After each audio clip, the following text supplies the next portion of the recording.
here's something that I never really thought that I'd be introducing. It's a spiritual analysis of the lyrics to For He's a Jolly Good Fellow, which is actually kind of interesting. So let's get into that in a moment. Stay listening to the end of the podcast if you're interested in how cognitive behavioral techniques can improve your quality of life and lead you to more fulfillment. Now, let's get into it.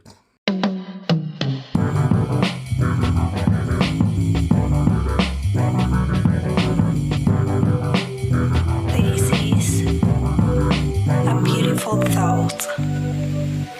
Welcome, beautiful thinkers. I want to tell you something I've been thinking about. It's just one of these little things. I was thinking about the song, we all know it, For He is a Jolly Good Fellow, sung at birthday parties all around the world. And it's funny how you can take a little thing like this, which you already know, and shine a little light on it, and think about how it actually goes so much deeper than what we originally thought. So, what is a jolly good fellow? It's an interesting phrase. It's not really a common one today, but if you think about it, this person is jolly good. It's like not just that they're a little good, they're actually emphatically good, but so good that they're happy, that they're overjoyed to be good. So good that they will inspire merriment in others. And they are a fellow. Now, if you look etymologically at the word fellow, it actually goes back. It has this implication of cattle being a metaphor for money. And a fellow was a person who put down money in an enterprise with you. So somebody who is invested with you, a partner. Then later, of course, we have that spiritual significance. That's why we have things in the Christian church like a fellowship. So a fellow is somebody who's invested. They're also somebody on a spiritual path with you. I looked at the lyrics to this song in Spanish, and it goes, Por él es un buen compañero. And at first I thought the word compañero or companion surely must be related to the word compassion. Compassion being the feeling of suffering together with somebody. Actually, it's something a bit more light. Companion goes back to the Latin roots. The word panis in Latin means bread. A companion is somebody who breaks bread with you. So a fellow, a companion, somebody who enjoys the good times with you, who also walks on the spiritual path with you and is invested with you. They have their money down. They're personally invested in what's going on. It's great to have somebody who's so happy about being good, who's willing to walk the path with you, who's invested with you, and will enjoy the good times with you. Now, imagine, there used to be this practice in the Christian tradition. It's called Lectio Divina. Now, what it meant was when you had a Bible reading, you didn't just sit down and try to interpret the verse of the Bible intellectually. What you did was take that verse, read it out loud, and try to give it all the force and emotion that it deserves to reveal the emotional truth of that verse. And maybe we can do the same thing with this. So imagine you're in a party and your friend is having his birthday. Everybody sung happy birthday, and then somebody starts, Por él es un buen compañero. Well, I did it in Spanish. How would it sound? How would you start singing?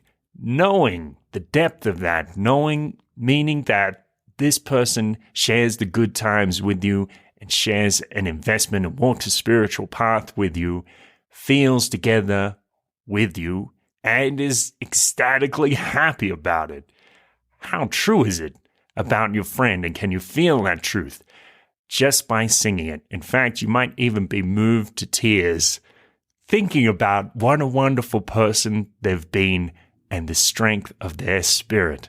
Now, it's your birthday party, and people start singing, and they want to let you know through singing those timeless words that they care for you very much, that they've seen that brilliant, shining part of you, and they recognize it, and they want to praise it. It's funny how we can take these little things, and this is actually a much deeper lesson. I like to phrase in a subtle manner to say, everything is a clue, meaning we can analyze anything, and we can look at anything in a spiritual light, put on our divine rose-colored glasses, and find the wonderfulness of everything around us. Por él es un buen compañero, por él es un buen compañero, por él es un buen compañero, que nadie puede negar, que nadie puede negar, que nadie puede negar, por él es un buen compañero,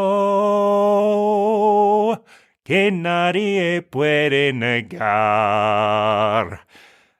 Thank you for listening. Thank you for thinking beautifully. And thank you for staying grateful. I'll talk to you soon. Take care. A beautiful thought. Some shout outs real quick.